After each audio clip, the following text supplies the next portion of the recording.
Let me ask you something honestly. If Python already runs line by line, why do we even need functions?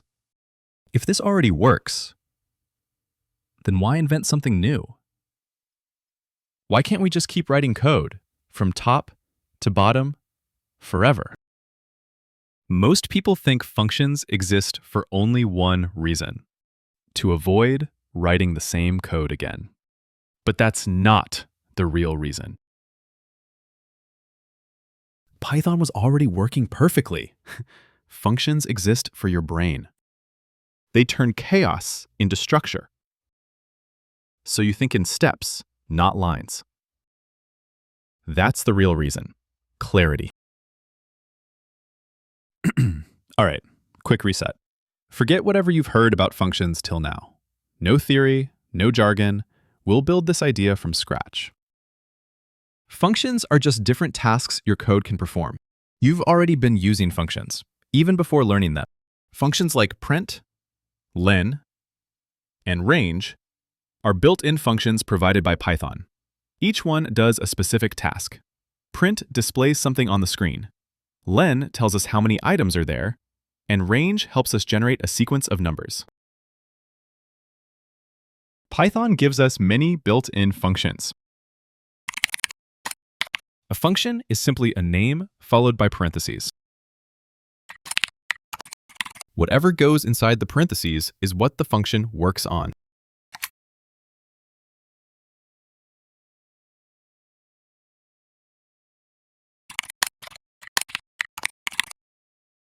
The same idea applies to all functions.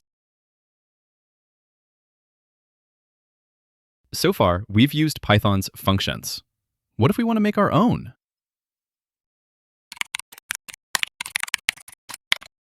To create our own function, we use the def keyword. Everything indented after this belongs to the function.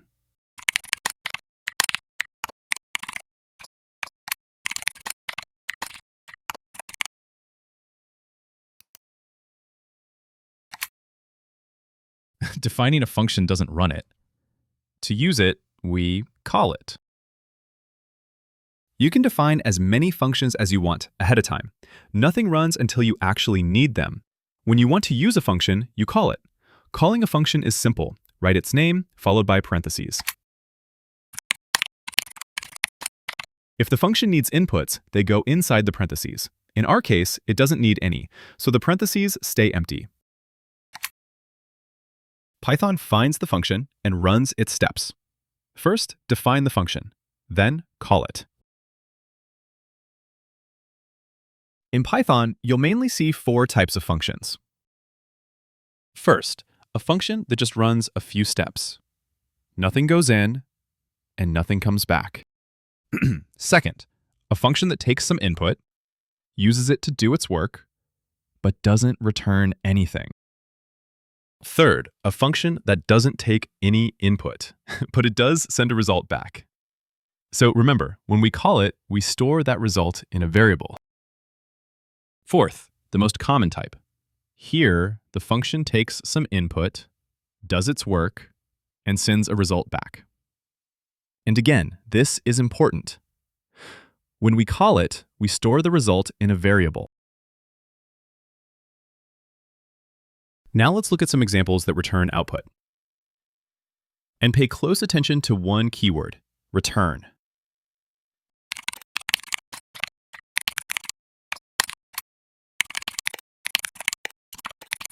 Here's a simple example. This function takes one value, does a calculation, and returns a single result. That result comes back using return.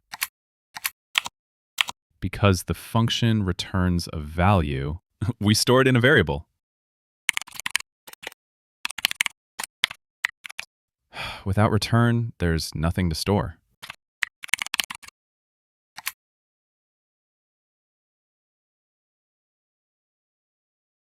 A function can also return more than one value.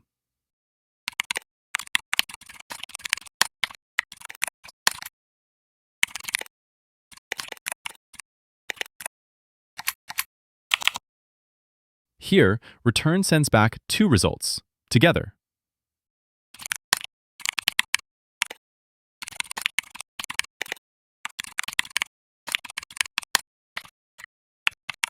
When a function returns multiple values, we capture them in multiple variables.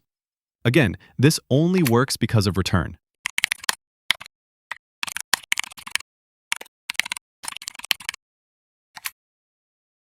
So remember this. Return sends data back from a function.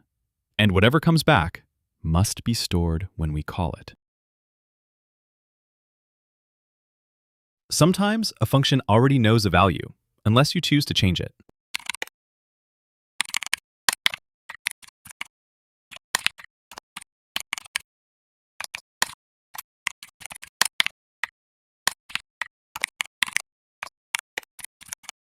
Here, the function already has a value for name.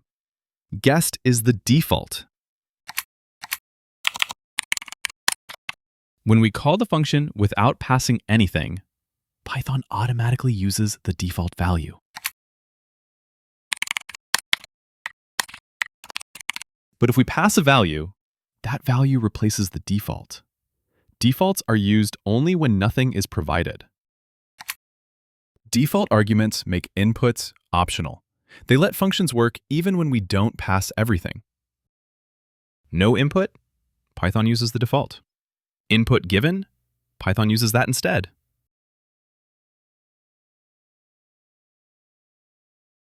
Keyword arguments are a way of passing values to a function by name instead of by position.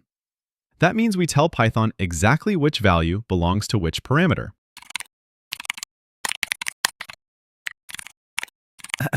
This function has two parameters, name and age.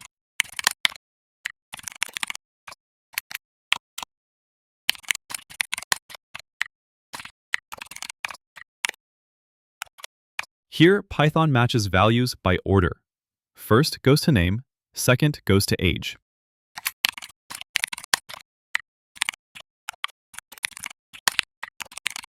Here, we're passing values using their names. These are keyword arguments. Because we use names, the order no longer matters.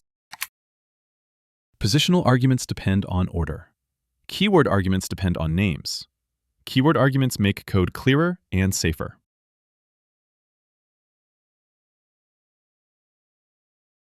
Sometimes we don't know in advance how many values a function will receive. That's where args and keyword args help.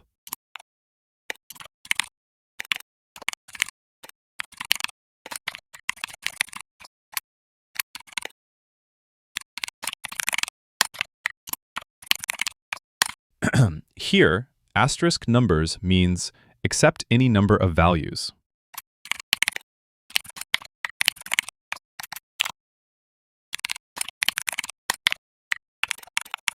All these values are collected together into a single group called numbers. That's what args does. Args packs multiple values into one variable.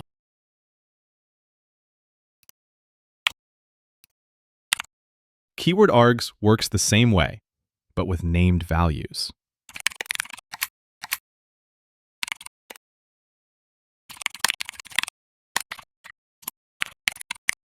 But notice the double asterisk. That tells Python these values come with names. So double asterisk keyword args collects named values together.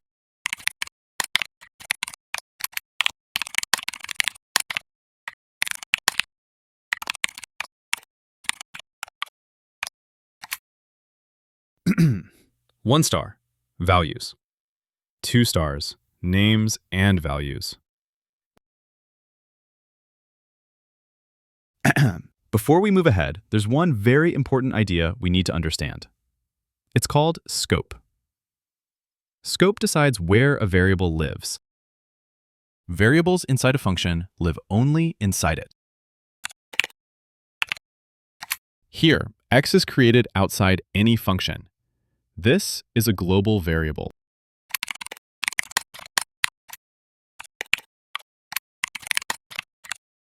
Now inside the function, we create another x. This one is local to the function. When the function runs, Python uses the local x. Outside the function, Python uses the global x. Variables created inside a function do not affect variables outside it. Local stays local. Global stays global. So far, we've written functions using def. Python also gives us another way to write functions, called Lambda. A lambda is a function written in one line. It is an anonymous function. That means it does not have a name in the code. Here, square is not the function's name. It is just a variable pointing to the lambda. The function is still anonymous. We call the lambda using the variable that refers to it. A lambda always returns a value. In a lambda, everything after the colon is automatically returned. There is no return keyword. A lambda can only contain a single expression. That expression becomes the return value.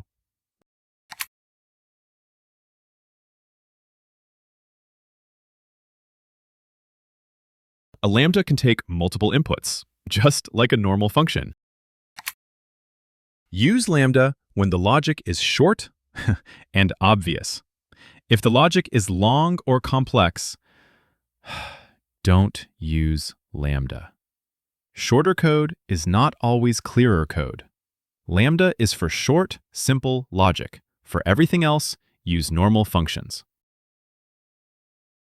You've now covered everything you need to know about functions. You understand what functions are and the difference between built-in and user-defined ones. You know how to define a function and how to call it when you need it. You've seen the different types of functions and how they handle input and output. You're comfortable with default arguments, keyword arguments, and even args and keyword args. You also understand how scope works and where lambda functions fit in. That's a strong foundation to build on. If this video helped you understand functions, pause for a moment and try things out. Write your own functions, even very small ones. That's how this really sticks. In the next video, we'll take this further and step into object-oriented programming. You'll see how functions work together to build real, structured programs.